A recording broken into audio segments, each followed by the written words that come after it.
இந்த வீடியோல நான் என்ன ஷேர் பண்ண போறேன் அப்படின்னு சொன்னா என்னோட ட்வின் சி செக்ஷன் டெலிவரிக்காக நான் என்ன எப்படி ரெடி பண்ணிக்கிட்டேன் அப்படிங்கறத உங்க கூட ஷேர் பண்றேன். என்னோட ட்வின் சி செக்ஷன் அப்படிங்கும்போது நான் என்ன உடல் ரீதியாகவும் மன ரீதியாகவும் எந்த மாதிரி தயார் பண்ணிக்கிட்டேன் அப்படிங்கறத சொல்றேன் இந்த வீடியோல. இது நீங்க யாராவது ரெட்டை குழந்தைங்க கர்ப்பமா இருந்தீங்கன்னா உங்களுக்கு உபயோகமா இருக்கும்னு நம்புறேன்.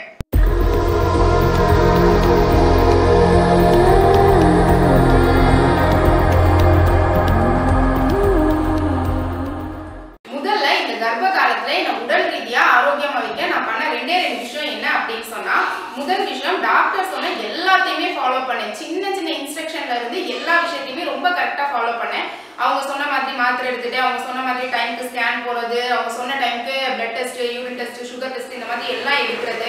அதுக்கப்புறமா அவங்க என்னென்ன இன்ஸ்ட்ரக்ஷன், அதாவது அவங்க ஆட்டோல போகக்கூடாது அப்படின்னு சொன்னா, ஸ்டெப்ஸ் ஏறக்கூடாது, அந்த மாதிரி ஏதாவது ரெஸ்ட்ரிக்ஷன் சொன்னா அது எல்லாமே நான் கரெக்டா ஃபாலோ பண்ணேன். சின்ன விஷயம் பெரிய விஷயம் எதையுமே விடல.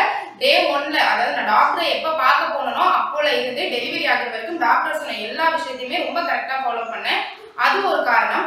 அதுக்கப்புறம் ஃப்ரெண்ட்ஸ், என்னோட பிரெக்னன்சி டைம்ல நான் பண்ணிக்கிட்ட மெடிக்கல் கேர் பத்தின எல்லா டீடைல்ஸும் கன்ஃபார்ம் ஆனதுல இருந்து டெலிவரி வரைக்கும் நான் என்னெல்லாம் ஹாஸ்பிட்டல் போனேன், எந்த மாதிரி மெடிக்கல் கேர் எடுத்துக்கிட்டேன் அப்படிங்கறத பத்தி நம்ம சேனல்ல டீடைலா ஒரு வீடியோ சொல்லியிருக்கேன்.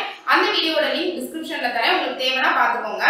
அதுக்கப்புறமா என்ன உடல் ரீதியா நான் நல்லா வச்சுக்கிறதுக்காக பண்ண ரெண்டாவது விஷயம் என்ன அப்படின்னா, நல்லா சாப்பிட்டேன், நல்லா தூங்கினேன், சரியான வேலைகள் செஞ்சேன். அதுக்கப்புறமா ஓய்வு எடுக்கிற நேரத்துல ஓய்வு எடுத்தேன். இந்த மாதிரி தான் இருந்துச்சு. அந்த நேரம்ல எங்க குடும்பத்துல பயங்கரமான பிரச்சனை இருந்துச்சு. என்ன கவனிக்க யாருமே இல்லை, நான் தான் என்ன பாத்துக்கணுங்கிற சிச்சுவேஷன்.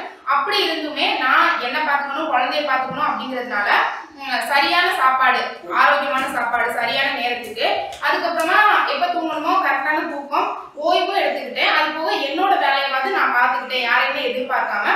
வீட்டுக்கும் என்னால ஏதாவது வேலை செய்ய முடிஞ்சா அதையும் சேர்த்து செஞ்சுட்டேன். இந்த மாதிரி தான் ஃப்ரெண்ட்ஸ் என்னோட உடல் நலத்தை நான் பார்த்துக்கிட்டேன்.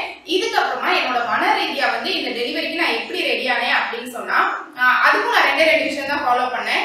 ஃபர்ஸ்ட் என்ன அப்படின்னு சொன்னா, ஒரு 3 மாசம் இருக்கும் போதே இது சி செக்ஷன் தான் அப்படிங்கிறது எனக்கு தெரிஞ்சது. டாக்டர் வந்து நார்மல் ஆகுறதுக்கு கொஞ்சம் தான் சான்ஸ் இருக்கு அப்படின்னு சொல்லியிருந்தாங்க. அதனால நான் அப்போ இருந்தே மன ரீதியா என்ன ரெடி பண்ணிக்க ஆரம்பிச்சேன். அதாவது நார்மல் தான் வேணும் அப்படின்னு சொல்லிட்டு நான் வந்து என்ன வந்து கஷ்டப்படுத்தி எதுவும் வேலை பார்த்துக்கல.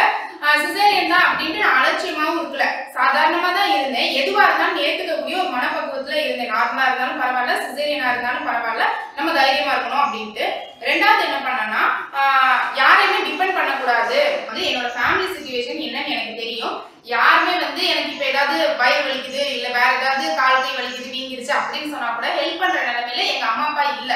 அவங்களுமே ரொம்ப உடம்பு சரியில்லாம இருந்த நிலைமை இருந்ததுனால யாரையுமே டிபெண்ட் பண்ணக்கூடாது, முடிஞ்ச வரைக்கும் நம்ம பிரச்சனையை நம்ம பார்த்துக்கணும் அப்படிங்கிறத நான் வந்து ஃபர்ஸ்ட்ல இருந்தே மனசுல வச்சுக்கிட்டேன். ஏன் இதை சொல்ல வரேன்னா, இதனாலதான் நான் ரொம்ப தைரியமா இருந்தேன். நான் வந்து என்னோட டெலிவரி அன்னைக்கு கூட நானே தான் ஹாஸ்பிட்டலுக்கு ஒரு ஆட்டோக்கு ஃபோன் பண்ணி அப்புறம் தெரிஞ்சா வர சொல்லி அந்த மாதிரி போய் அட்மிட் ஆகிட்டு தான் நான் மற்றவங்களுக்கு நிரஞ்சனுக்கே இன்ஃபார்ம் பண்ணேன். ஸோ வந்து யாரையுமே எந்த விஷயத்தையும் தொந்தரவு பண்ணக்கூடாது அப்படிங்கிறதுல நான் தைரியமா இருந்தேன். இதுதான் என்ன மன தளவுல என்னை தயார் பண்ண வச்சது இந்த டெலிவரிக்காக.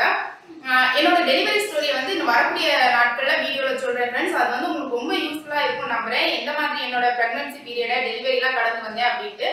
இந்த தகவல் உங்களுக்கு பயனுள்ளதா இருக்கும் நம்புறேன். இன்னொரு வீடியோல இன்னொரு நல்ல பயனுள்ள தகவலோட சந்திக்கிறேன். Bye friends.